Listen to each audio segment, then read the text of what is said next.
Boa tarde, tudo bem?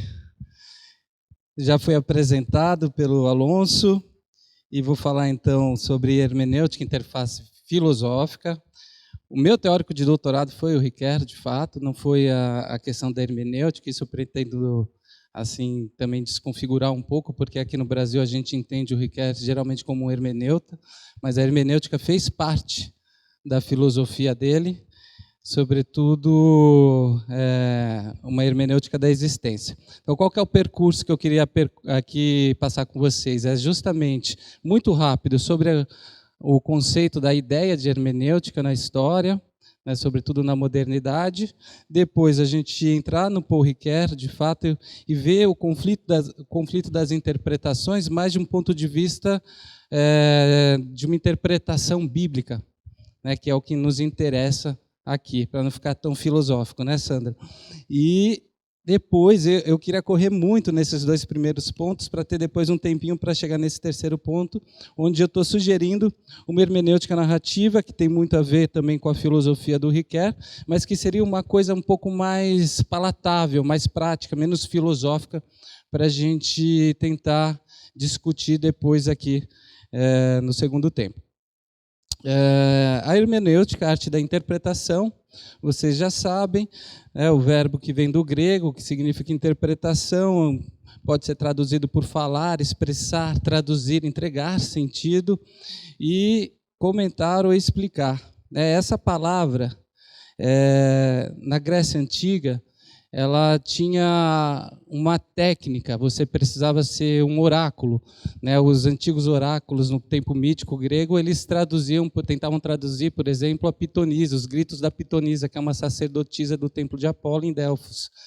Então, existia essa ideia de decifrar um sentido. Eles também tentavam decifrar o voo dos pássaros ou os animais que eram sacrificados, olhando o que tinham dentro, para ver se achavam mensagem de deuses escondidas, obscuras para nós, meros mortais. Então, a hermenêutica ela foi ligada a essa ideia do deus Hermes, também, que é um deus mensageiro, que entregava recado para os mortais dos deuses. E na cultura greco-latina, nós começamos a considerar justamente a ideia de poesia, né, de se interpretar uma poesia como algo que a gente precise decifrar. Quer dizer, existe um símbolo, um sentido ali atrás da letra do signo, e a gente precisa entender esse significado real. Então, no período helenístico, por exemplo, que é um período que antecede a filosofia cristã, o tempo cristão, a era cristã, da filosofia grega, a gente tinha os intérpretes, por exemplo, dos grandes poetas gregos, de Homero, de Hesíodo, e eles tentavam justamente encontrar, por exemplo, na Odisseia de Homero, um sentido da viagem em relação à vida, uma coisa mais simbólica. O próprio Flávio Josefo, historiador judeu, ele tem um pouco dessa interpretação mais alegórica, tentando desvendar o sentido quando ele fala de Gênesis, da saída de Abraão da sua terra. Ele fala que é uma saída, por exemplo, da alma, é uma libertação da alma que vai se libertando do corpo até chegar no céu, né, na questão celestial. Então, a gente tem percorrido, pelo menos no começo dessa questão da interpretação no Ocidente, essa ideia de decifrar um sentido que estava escondido ali atrás dos textos. Na Idade Média, as interpretações floresceram, buscando justamente essa ideia de decifrar, e acho que os reformados, eles acabaram, a Reforma Protestante acabou também mudando um pouco um conceito assim, de que não é todo mundo, ou que, na verdade, todo cristão, todo aquele que tem fé, pode ter acesso e decifrar, né? Mas ainda assim guardando um certo tipo de signo sagrado, né? O próprio Calvino fala que a ideia do texto não está no texto, no signo em si, né? Mas está para além dele. Então a gente tem que ter cuidado com a idolatria do signo, etc., lógico que em um outro contexto.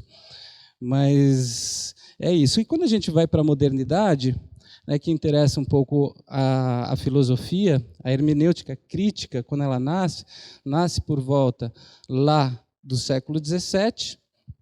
Você tem justamente o grande ícone que sistematizou, talvez, a hermenêutica como uma ciência, com dois polos principais. Eu vou ter que ser muito simplista aqui para falar de todos eles, assim, passar voando, porque é só uma conceituação, mas o Schleiermacher, que é também o cara da fé, da sensibilidade, o teólogo, o filósofo, ele acaba criando pelo menos dois grandes eixos na hermenêutica como ciência crítica. O primeiro é a interpretação crítica, quer dizer, gramatical, que a gente conhece, onde a gente precisa analisar a estrutura da gramática, do texto, para chegar a um resultado, e ele é influenciado também pela hermenêutica romântica, que ele tenta buscar justamente a intenção do autor. Não sei se vocês já ouviram isso.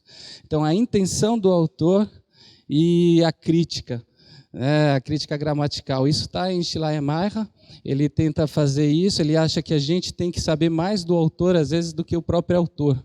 Chegar a esse conhecimento da mente do autor, uma espécie do que ele chama de hermenêutica psicológica, na época dele. Depois você tem o Delltag, que vem logo após, também um alemão, e o Delltag vai inserir na história da hermenêutica o contexto histórico.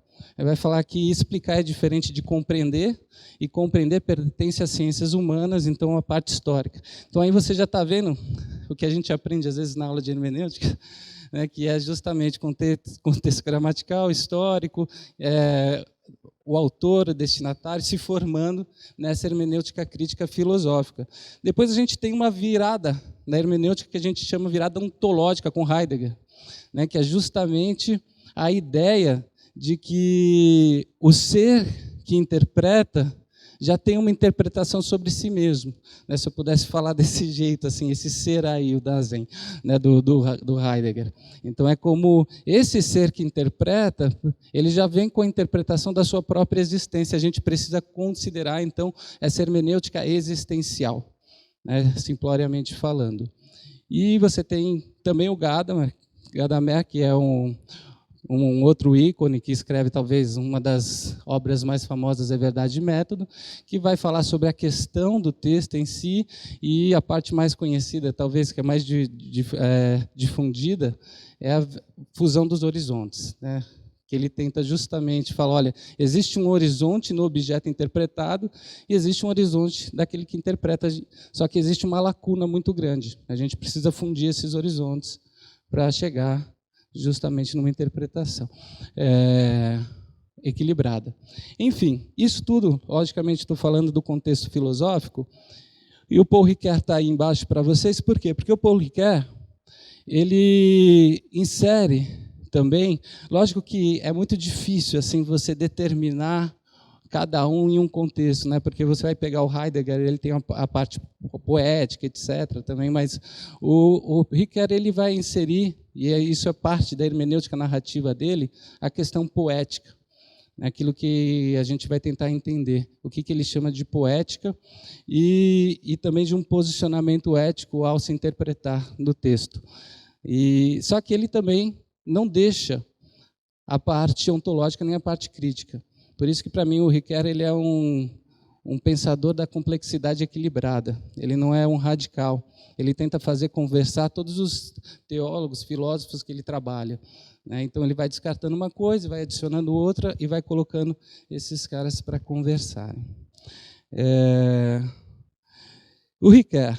Então, vamos entrar na segunda parte. O Ricoeur, não sei se todos conhecem, ouviram falar sobre Paul Ricoeur. Ele é um filósofo de expressão protestante ou de sensibilidade protestante. Embora ele seja um filósofo protestante, pertence à Igreja Reformada Francesa, é um dos grandes ícones de lá até hoje. Ele é doutor honoris causa em mais de 30 universidades no mundo, é um gigante de fato. Para mim, ele é muito mais importante na história da filosofia do que Jean-Paul Sartre, Merleau-Ponty. Não vou falar do Rubem Alves Anésio, porque vou comparar só com os franceses aqui. E ele se diz um filósofo de expressão protestante, e diz que isso foi por acaso, né, porque ele trabalha muito a questão da linguagem como uma estrutura simbólica do ser. E ele fala que ele nasceu no protestantismo. Então, foi um acaso que ele transformou em destino. Ele fala por uma escolha contínua, né, ser protestante. E ele, então, deu aulas no Instituto Protestante de Paris. Hoje você tem o Font Ricoeur, lá em Paris também. Vocês estão vendo fotos, o aluno se foi lá, né? De fato, o Font Ricoeur fica dentro do Instituto Protestante de Paris. O Ricoeur foi professor em Estrasburgo, foi professor na Sorbonne, deu da Nanterre, deu aula em Chicago, na cadeira do Paul Tillich. Ele transitou, ele é um pensador que trabalha. Por isso que eu disse que ele não é um hermeneuta. Ele é um pensador que trabalha a filosofia reflexiva francesa, ele trabalha a filosofia continental, que é a filosofia histórica alemã e francesa, e trabalha a filosofia analítica, né? Ele põe todo mundo para conversar, além de fazer uma via longa sobre a questão, sobre uma transdisciplinaridade das ciências humanas. E ele tem uma frase que expressa muito bem essa distinção sobre ser um filósofo e ser protestante, porque ele fala: eu sempre andei em duas pernas, eu não queria que as pessoas confundissem isso. Como filósofo, eu sou agnóstico. Então, vocês já estão entendendo por que eu estou falando isso? Porque quando a gente entrar no recorte bíblico, não adianta vê-lo como uma pessoa da experiência de fé, mas a gente precisa enxergar que a análise que ele faz da Bíblia é uma análise filosófica. Tá? Então, ele diz: não sou um filósofo cristão, como dizem os rumores, num sentido voluntariamente pejorativo ou mesmo discriminatório. Sou, por um lado, um simples filósofo, mesmo um filósofo sem absolutos, preocupado, dedicado, versado em antropologia filosófica. E, por outro lado, um cristão de expressão filosófica, como Rembrandt, é um pintor simples, e um cristão de expressão pictórica, e Bach, um músico simples, e um cristão de expressão musical. Então, ele faz bem essa distinção, porque no período que ele viveu na França, de fato, era um período muito preconceituoso em relação à religião. Ele sofre uma certa perseguição em relação à própria religião, tanto que ele se retira da França para dar cursos no Canadá e nos Estados Unidos, como eu já citei, e ele diz que quer ser fiel à laicidade francesa, como professor de uma instituição na escola francesa. Então, ele se diz um filósofo agnóstico enquanto filósofo. Então, é muito difícil você tirar do Ricoeur percepções pessoais da fé dele, embora a gente vê que a filosofia dele é tocada pela fé, mesmo que ele tenha tentado, né, distinguir, fazer essa separação, a filosofia dele, de fato, é bem tocada pela fé. E a hermenêutica filosófica do Ricoeur? Como eu disse, é um recorte na filosofia dele, um recorte, e o Ricoeur, ele é tanto herdeiro da filosofia crítica, muito próximo do Gadamer também, influenciado pelo Heidegger também nessa filosofia ontológica, e ele vai trabalhar um tipo de hermenêutica, mesmo no texto existencial, onde o leitor precisa justamente tirar sentido do texto. Ele precisa se interpretar e interpretar ao interpretar o texto.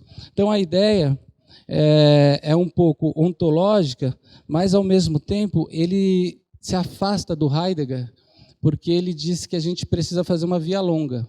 Não dá para ir imediatamente na interpretação existencial para fazer a hermenêutica. Você precisa passar, né, por aquilo que ele chama de via longa, que é a hermenêutica crítica, as ciências humanas. Você precisa considerar tudo isso. Ele fala, então, ele abre o que se chama na filosofia dele de via longa. E isso vai fazer com que a hermenêutica ontológica se encontre com a ética, e, para isso, ele vai fazer um percurso aí de uma hermenêutica narrativa que a gente chama poética, porque ele trabalha justamente a poética de Aristóteles, para falar sobre isso. E ele insiste no fato que a trajetória de sentido do mundo e do texto escritural só termina quando ele encontra, o leitor, ele se encontra justamente com o texto e consegue se inserir no contexto do texto e trazer o texto para a sua realidade. É isso que a gente chama de apropriação, porque o Ricoeur vai dizer, e vai se afastar da hermenêutica crítica como? Ele vai dizer que, olha, a gente não consegue ir lá no autor, na mente do autor, fazer essa hermenêutica psicológica. A gente não consegue, a gente considera. A gente não sabe o que pensou uma vez, e essa teoria do texto dele, que ele vai escrever no livro, e onde ele faz toda uma genealogia das pesquisas dele, do texto-ação, ele vai dizer que o discurso, quando ele é falado, ele tem um sentido diferente da escrita do discurso. Se alguém estivesse escrevendo aqui o que eu estou dizendo, né, ele não captaria tudo, e ao mesmo tempo há um distanciamento, há uma liberdade do texto em relação ao próprio autor. Então ele vai se distanciar, e o leitor que tem que fazer essa apropriação. Por isso que ele chama de apropriação. A hermenêutica termina quando o leitor consegue fazer essa apropriação do mundo do texto. Porque ele vai falar que não é um relativismo, porque ele vai falar, o texto tem um mundo, ele passa sinais, ele tem símbolos, quer dizer, ele transfere alguma coisa, existe uma tradição ali, algo que está sendo dito, mas você não sabe o que o autor quis dizer. Isso você perdeu, mas o texto está ali. Então você precisa entrar no mundo do texto e colocar questões que são suas, com essa percepção da hermenêutica ontológica, se apropriar do texto. E quando você consegue fazer com que o texto faça sentido para você, e você consegue também ver sentido no texto, você terminou o trabalho hermenêutico. Aqui, em outras palavras, né, só para provocar mesmo, o que o Ricoeur está falando, se você conseguiu atualizar o texto, né, se vocês estão entendendo, é isso que ele está dizendo. Você conseguiu fazer essa hermenêutica. E assim, só mais uma coisa em relação à hermenêutica filosófica. Tudo isso, né, essa relação do mundo do texto com o leitor, e também, é lógico, como eu disse, ele não ignora a gramática, ele não ignora a história, só não dá para, tem coisas que a gente não consegue alcançar. Então a gente precisa de uma outra maneira. Tudo isso, para intermediar essa relação, ele vai desenvolver o que a gente chama de poética, que é a poética de Aristóteles. Ele vai se apoiar na poética de Aristóteles e vai desenvolver um ato de figuração, de primeiro contato com o texto, onde um texto mostra algumas coisas para ele. Ele vai passar por uma mimesis 2, que é o ato de configuração. Então, figuração, configuração, onde ele vai linkar os elementos do texto com a atualidade dele, e ele vai passar por uma mimesis 3, que é o ato de reconfiguração, que é o ato de narrar esse texto de uma outra maneira, com outro sentido, que seja, na verdade, relevante para o tempo dele agora. Tá? Então, essa é a hermenêutica filosófica do Ricoeur. Pelo menos é a base. Assim, nossa, tem que passar rápido aqui. E ele fica justamente nessa hermenêutica entre crítica e convicção. Crítica é a vocação filosófica dele, quer dizer, onde ele atribui ao texto e à interpretação e mesmo a sua filosofia toda a crítica filosófica, fazendo todo o percurso que ele faz, e a convicção, onde ele é tocado, de fato, pela experiência, ou o ambiente da experiência de fé. Eu coloquei experiência de fé, para agradar aqui os místicos, mas ele fala em linguagem, porque ele fala em linguagem justamente por quê? Porque ele fala que ele sempre teve um problema com a palavra experiência por conta da efusão, por conta do intuicionismo. Então ele diz que ele aprendeu a se auto-interpretar como um ser de linguagem. Então, ele fala da linguagem da fé. Mas é uma questão mais técnica, assim, só para fazer uma honra ao querido bom velhinho. O Ricoeur diz, então, como ele vê essa questão da fé como uma linguagem, ele fala que a religião é como uma língua, na qual se nasceu ou para a qual se foi transferido por exílio ou por hospitalidade. Em todo caso, nela nos sentimos em casa, o que implica também reconhecer que há outras línguas faladas por outros homens. Está falando da questão da religião. A religião é um acaso transformado em destino por uma escolha contínua. Quer dizer, ele fala, a gente chega no meio de uma conversação, a gente não escolhe onde nasce, a gente chega no meio de uma tradição, e a gente recebe tudo isso como herança. Ele fala de uma dívida que você nunca fez. Você recebe tudo isso e agora você precisa escolher continuar ou não, mas dentro dessa hermenêutica de refiguração. Você não vai continuar reproduzindo mimeticamente com uma mimese platônica, que era só reproduzir copy-paste. Não, você vai se conectar com o texto, com o mundo do texto e vai reconfigurar. E isso acontece também na religião do Ricoeur. Então, isso é muito interessante. Tanto que, uma vez, ele foi para uma entrevista e perguntaram para ele assim, e se você nascesse na China, você seria cristão? Ele falou, essa pergunta eu não posso nem responder, porque eu me conheço dentro dessa estrutura de linguagem, dentro de uma herança, eu não sei quem eu seria. Então, é uma questão que não se faz dentro da lógica dele. Então, vamos passar para o filósofo que lê a Bíblia, porque o Ricoeur ele também tem várias obras, sobretudo em inglês, que trabalham com o texto bíblico. Ele tem uma obra, Pensar a Bíblia, ele que escreve com outro hermeneuta, que é o André Lacocque.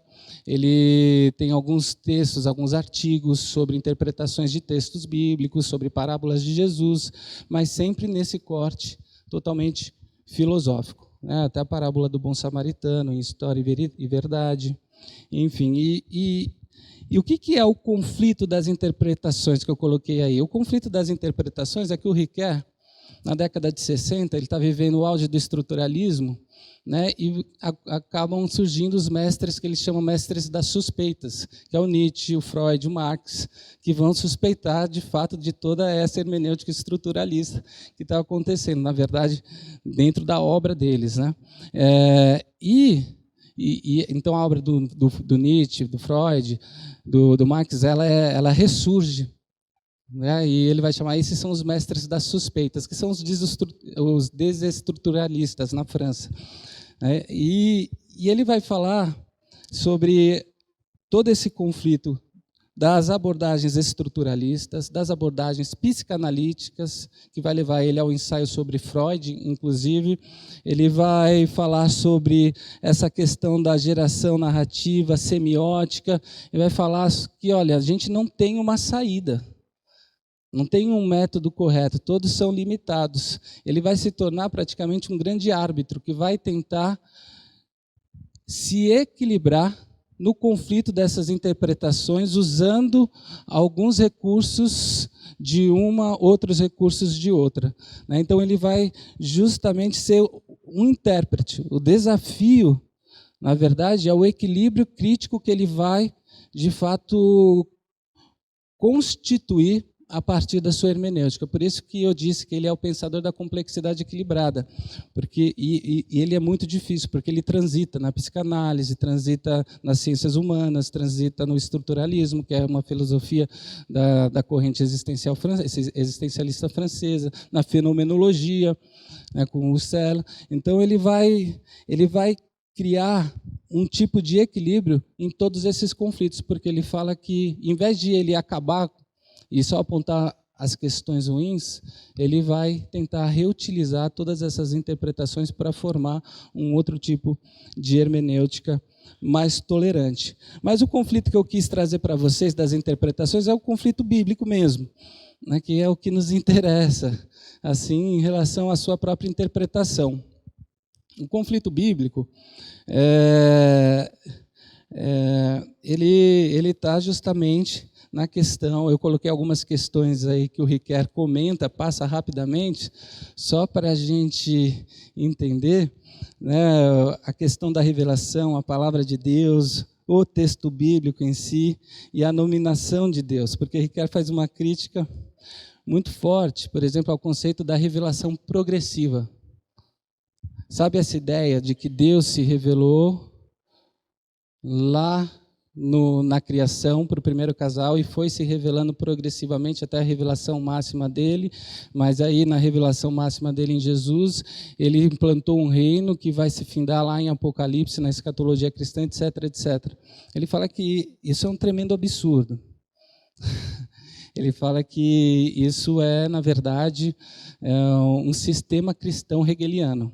Ele diz, por quê? Porque o Hegel, que é um filósofo alemão, para quem não sabe, cria essa dialética do espírito, que fala, olha, o mundo está caminhando para a sua totalidade. Né? Quer dizer, nós estamos caminhando, inclusive a gente consegue justificar num sistema dialético do Hegel, né, entre tese, antítese e síntese, as questões que são maléficas na sociedade, as grandes catástrofes. Por quê? Porque tudo coopera para a totalização do mundo. Então, a gente está progredindo de algum jeito. Né? E o Riquer fala que isso está implantado, essa ideia está implantada no sistema cristão, de que mesmo as injustiças que a gente vive, as coisas ruins que a gente vê acontecendo, a gente justifica como se o tempo final estivesse chegando. O Apocalipse está aí, ele está voltando. Né? Então, ele fala, isso é um sistema hegeliano, assim, de fim da história, né, de uma verdade final. Quer dizer, e a gente coloca, então, eventos salvíficos e apocalípticos para sustentar uma história dentro das Escrituras que são uma pluralidade. Então, ao invés disso, o Riquer argumenta que a verdade revelada na Bíblia não é uma questão temporal ou historiográfica, mas uma questão de compreensão e interpretação. Quer dizer, ele sugere que a verdade de Deus, essa revelação de Deus que a gente encontra no texto, deve ser compreendida pelos seres humanos no seu tempo da história. A gente não tem que ficar pensando numa resolução da história.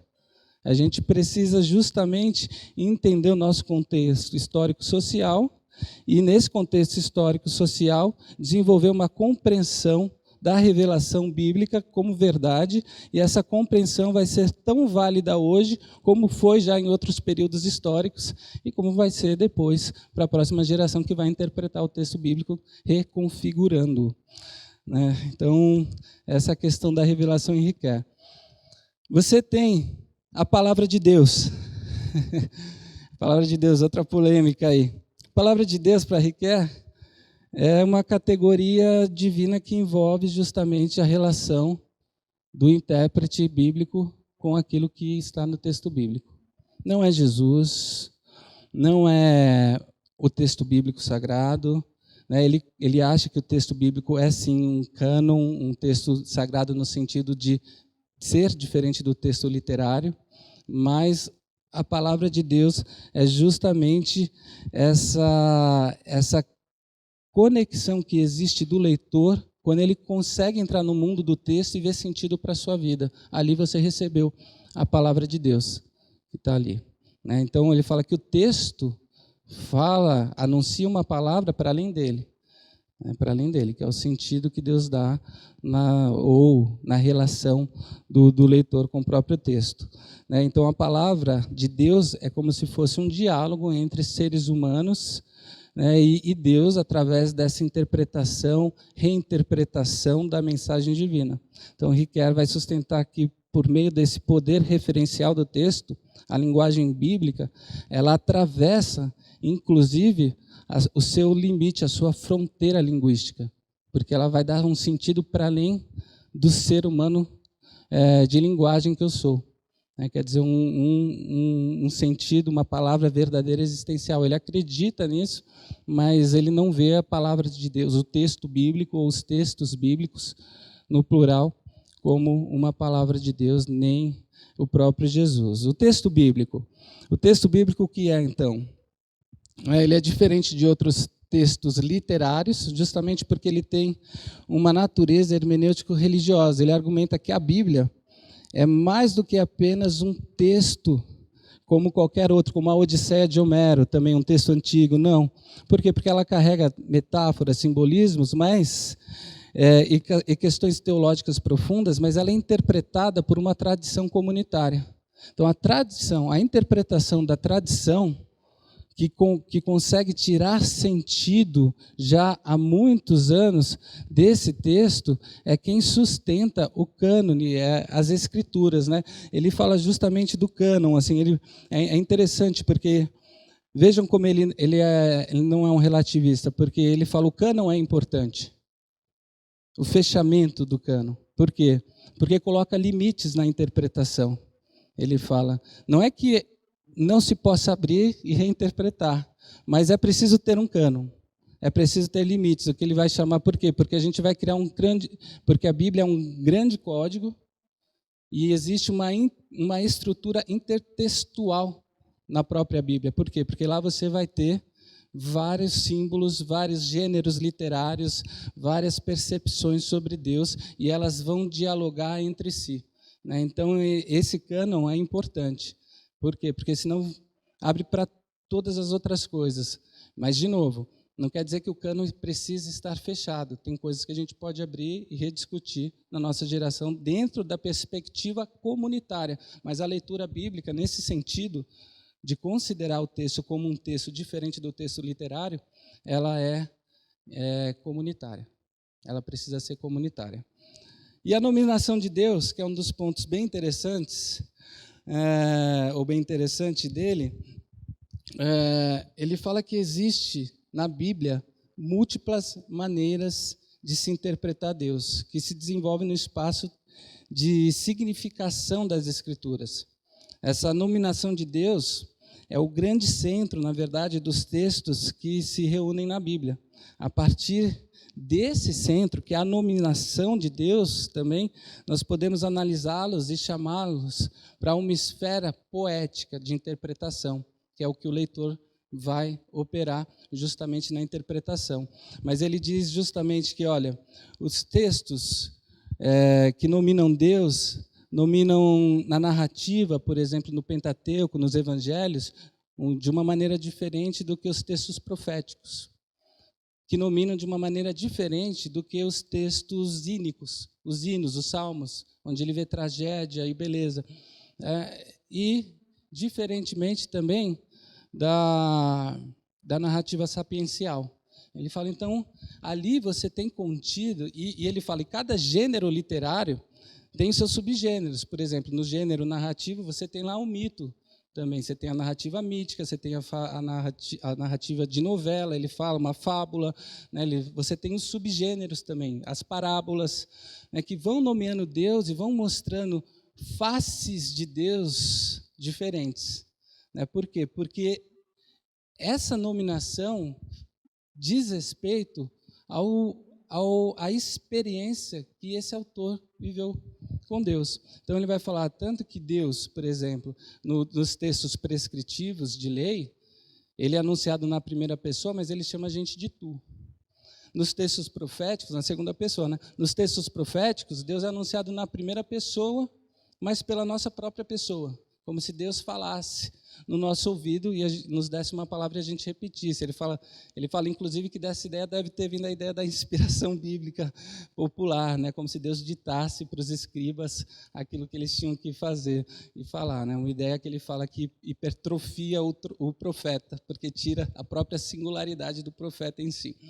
Então, ele vai falar que esses tipos de aparições, de como Deus aparece, né, nas narrativas, por exemplo, ele vai dizer que esses tipos de narrativas vão justamente mostrar essa polifania das faces de Deus. Deus tem uma face polifônica. Então, só para a gente ver aí os slides, porque Riquer, para Riquer, os textos bíblicos nomeiam Deus polifonicamente. Nenhum discurso bíblico, profético, narrativo, prescritivo diz tudo sobre Deus. Quer dizer, é sempre uma face de Deus que aparece. A gente não tem a dimensão de Deus como uma história, como ele disse, um sistema cristão, uma face só. Você tem várias faces na Bíblia, e a gente precisa considerar toda essa multiplicidade, toda essa heteronomia de Deus. Por exemplo, ele fala aqui no Êxodo 3,14, ele enfatiza essa resposta de Deus: eu sou quem sou o que sou, ou serei o que serei. É uma não resposta. Ele fala, o próprio Deus continua incógnito. Quer dizer, ele é preservado. Então, o que é revelado é aquilo também que é reservado, ele fala. Existe um conflito aí e existe um limite para a gente pensar esse Deus, e a gente precisa se colocar dentro desse limite. E Cristo, onde fica nisso? Cristo é só mais uma das faces de Deus para ele. Mas ele é cristão? Ele é cristão. É o que eu disse, a gente não consegue tirar do Riquer essa expressão de fé de fórum íntimo. Ele não fala sobre isso, mesmo em entrevistas. Não falou muito sobre isso. Ele fala que sempre existe. Ele fala, por exemplo, que no Cristo ele vê o que faz mais sentido para ele é a kenosis, o esvaziamento do hino de Filipenses, que é justamente alguém que se esvazia para morrer no lugar do outro, mas que ainda assim se humaniza e escolhe a vida. Inclusive, nos últimos dias de vida, ele morreu com 92 anos, falam que ele se utilizou muito dos evangelhos nessa intenção justamente de viver diante da morte, como Jesus viveu. E dos Salmos também, por conta dessa questão trágica, etc. Então ele escreve um livro que se chama Viva até a Morte, porque ele fala: eu estou persuadido de que existe vida antes da morte. Quer dizer, a questão não é que a gente vai morrer, a questão é que a gente está vivo. E o que a gente vai fazer com isso? É mais ou menos isso. Enfim, então, só para a gente ter algumas compreensões mais rápidas, eu desenhei um pouquinho. A hermenêutica textual, mais teológica do que arqueológica, mais teleológica, quer dizer, que olha mais para frente e não tanto para trás. É preciso considerar a comunidade de leitores como intérpretes. Quer dizer, os intérpretes não são aqueles que viveram lá. Lógico que a gente considera a tradição, mas a gente é uma comunidade que pode interpretar o texto bíblico hoje para que ele faça um novo sentido hoje para a gente. Uma tradição, a recepção do corpus literário.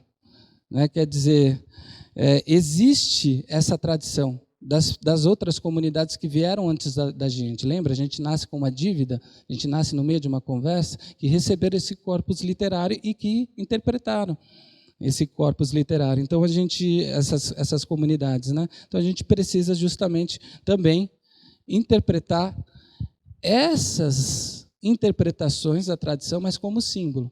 Não como algo sagrado, não como um dogma, mas como um símbolo que precisa ser considerado. O que eles quiseram dizer lá, quando eles deram para a gente essa interpretação? Aí ele diz, olha, a análise do discurso religioso não deve ser feita inicialmente no nível de enunciados teológicos, tais como Deus existe, Deus é imutável, todo-poderoso. Esse nível proposicional constitui um discurso de segundo grau, que não se concebe sem a incorporação de conceitos emprestados de uma filosofia especulativa. Ele vai fazer essa diferença de uma hermenêutica filosófica, acadêmica, e uma hermenêutica confessional. Uma hermenêutica da revelação deve se dirigir prioritariamente às modalidades mais originais da linguagem de uma comunidade de fé e, consequentemente, às expressões pelas quais os membros da comunidade interpretam de forma original sua experiência para si mesmo e para os outros. É muito legal.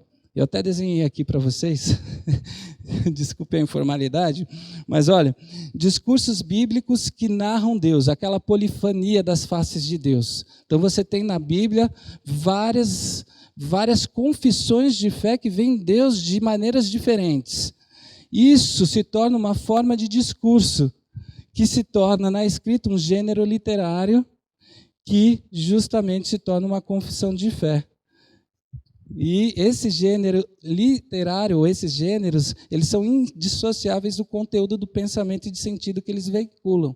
Quer dizer, a gente precisa considerar a face de Deus que está lá, não uma outra, que é a da nossa, talvez, tradição. Enfim. Então, a hermenêutica do fenômeno religioso, ele vai trabalhar justamente essa ideia de interlocutor iluminado na interpretação por essa poética narrativa dos textos bíblicos. Em vez de ir para o texto bíblico com uma tradição teológica, com os dogmas prontos, porque a gente não tem dogma, não dá nem tempo de falar disso, né? A gente, protestante, a gente tem doutrina. Já falei para o Caio, já em aula, né? A gente tem doutrina, a gente não tem, a gente tem confissão de fé. Dogma a gente não tem. Mas a gente criou essas coisas intocáveis que servem para a gente interpretar a Bíblia, né? Mas que é um discurso especulativo sobre Deus. Deus é isso, Deus é aquilo, aquilo que a gente faz na teologia sistemática um pouco. Né? Então, a interpretação é um ato comunitário. Há esse pertencimento entre o texto e o intérprete, graças ao qual a interpretação permanece o ato de uma comunidade que se interpreta, mesmo interpretando os textos fundadores da sua existência, que é a Bíblia. Então, a comunidade também precisa se interpretar e interpretar as comunidades que vieram antes. É mais ou menos assim, eu tentei desenhar. Todo gráfico é um reducionismo, né, do pensamento, mas eu tento desenhar para a gente ver. Olha só, textos fundadores bíblicos que se tornam confissões de fé em gêneros literários. Isso virou um símbolo da comunidade, as confissões de fé. E agora a gente precisa reinterpretar numa nova comunidade com o texto e o símbolo, justamente criar um outro símbolo que pode ser interpretado para a nossa geração. É mais ou menos isso. O Karl Barth, quando ele luta na Igreja Confessante, ele está justamente falando sobre a necessidade na Confissão de Barmen, sobre se criar uma nova confissão de fé, porque a outra não serve mais, a antiga. Então a gente precisa criar uma nova confissão de fé, não para dizer coisas novas sobre Deus, mas para reafirmar o que foi dito de uma outra maneira. Enfim. A estrita repetição daquilo. Ele tenta justamente lutar contra a mimese teológica que a gente ouve no nosso meio evangélico, né? É aquilo que diz a tradição, uma repetição de um discurso monolítico, que a gente entra numa mística do Chicó, lá do Alto da Compadecida, do Grande Ariano Suassuna, que as pessoas vêm perguntar por que a gente cria assim. Eu não sei, só sei que foi assim. Então, a gente não consegue responder. Né? A mística do Chicó, eu falo. E o esquecimento dos significados do discurso simbólico, né? Quer dizer, ignorar a tradição de sentido e de pertencimento no mundo, mas como símbolo, né? Não nada como sagrado para ele. E, enfim, tinha mais coisas para dizer, mas eu quero entrar na última parte, porque eu só tenho mais 3 minutinhos. Tenho uma tolerância aí, né? 5 minutinhos. Eu queria falar sobre essa hermenêutica narrativa, gente. Por quê? Porque uma vez eu estava conversando com um sociólogo na Escola de Altos Estudos, e ele falou assim, ele era judeu. Ele falou, ele tem amigos que me perguntam assim, por que você ainda acredita no texto? Você sabe de tudo que foi feito politicamente, dos acréscimos que foram feitos, etc.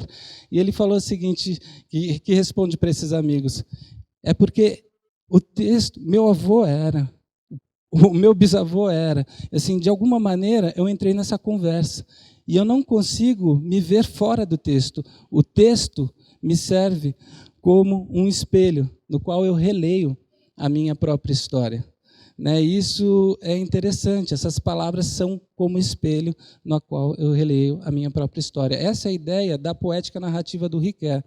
Em seu livro, o Marguerrat, Daniel Marguerrat, que é um comentador do Novo Testamento, um hermeneuta também, ele diz que a gente pode ir para o autor, para a mensagem, para o destinatário. Mas a hermenêutica narrativa do Ricoeur, ela vai para o leitor.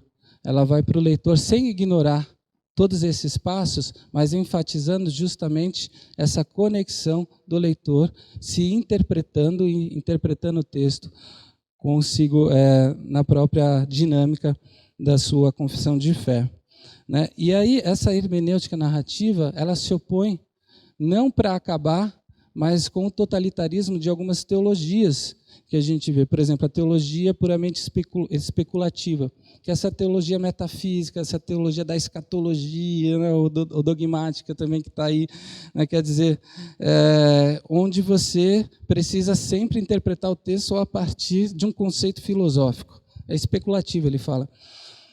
Teologia da orientação moral, quer dizer, aquele moralismo, ou aquela ética, aquela moral, aquele mandamento que é atemporal, que você precisa continuar fazendo. Ela também luta contra essa teologia existencial, quer dizer, que ignora todos os preceitos da crítica, toda a responsabilidade hermenêutica para falar nessa via curta, vamos interpretar somente a partir da existência. Não, não é só isso. E a teologia da história que eu já comentei, que é esse sistema cristão da revelação progressiva de Deus, ou da compreensão progressiva do homem, como eu já ouvi dizer, para justificar. E 3 pontinhos para terminar, eu tenho 40 segundos. A Bíblia usa a poética da narração para transmitir sua mensagem.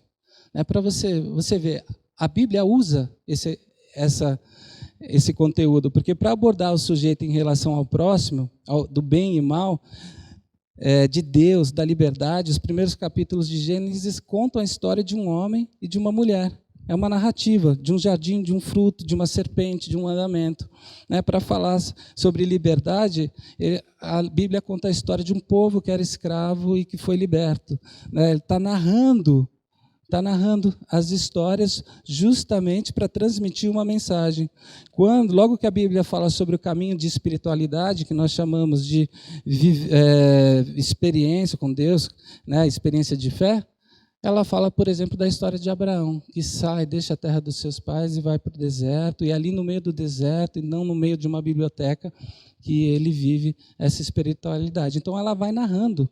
Ela usa esse próprio artifício. O Riquelme fala, poxa, mas se a comunidade judaica já conseguiu organizar os seus textos dentro dessas narrativas, é porque essa narrativa é um recurso utilizado e que faz muito sentido. Um exemplo prático é a história de Jó, por exemplo. Jó, que fica 36 capítulos num monólogo lá com seus amigos, 36 capítulos, não é diálogo, porque cada um fala, cada um discursa, e de repente... como que Deus tira o Jó do diálogo? Ele puxa o Jó pela mão e reconta a história da criação, a história dos animais. Quer dizer, ele usa um recurso narrativo para que Jó possa sair daquele luto, daquele momento trágico que ele está vivendo.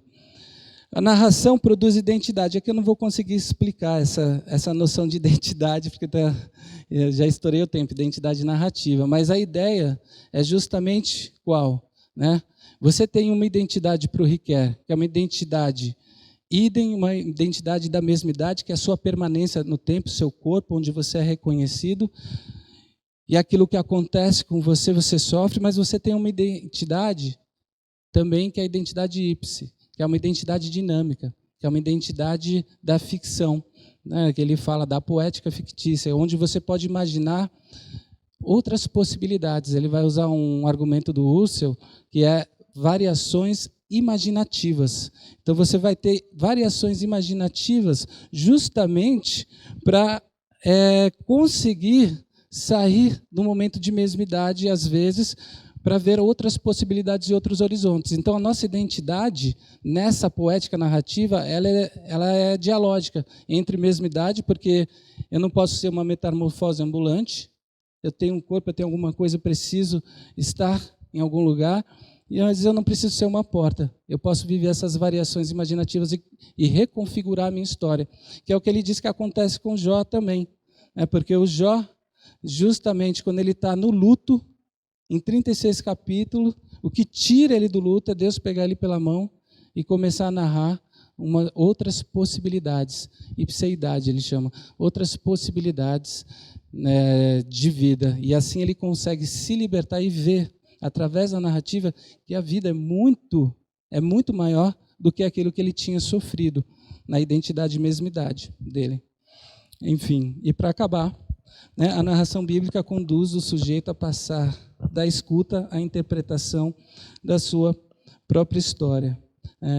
Existem duas maneiras de você ver a Bíblia, né? Do lado de fora, com todos esses argumentos teológicos, e do lado de dentro, se relacionando com ela. Pensa-se, não sei se você já entrou naquelas igrejas que tem grandes vitrais, né? Uma coisa é você olhar para o vitral do lado de fora, lá da rua, e olhar e ver aquele vitral sujo. Quando você entra na igreja e ele é iluminado pela luz do dia, e essa luz bate em você, é uma outra visão que você tem, é um outro tipo de experiência que você tem, né? Então, a gente precisa, talvez com Riquet, aprender a se relacionar mais e se ver mais nas histórias, de ser interpelado, deixar ser interpelado para o texto, porque parece que é uma carência hoje. Eu falo no lugar de pastor, no lugar de professor. As pessoas querem saber o que isso faz na minha vida, porque não faz mais sentido as argumentações teológicas dogmáticas, algumas delas. E finalizo com uma história que eu vi, uma parábola. Como eu estou num corte filosófico, não é parábola de Jesus, né? Mas falando que um mestre estava contando um monte de parábolas para os seus discípulos, e o discípulo para ele e fala: mas por que você conta a história para a gente em parábolas? E a gente fica tentando entender por que a gente tem que tentar interpretar essas parábolas. Ele fala: se eu pego um fruto do pé e te dou, você quer que eu te dê mastigado? Não, essa experiência de mastigar e sentir o gosto, o sabor, é sua. Se há a palavra de Deus, a palavra ela precisa nos estruturar a nossa existência.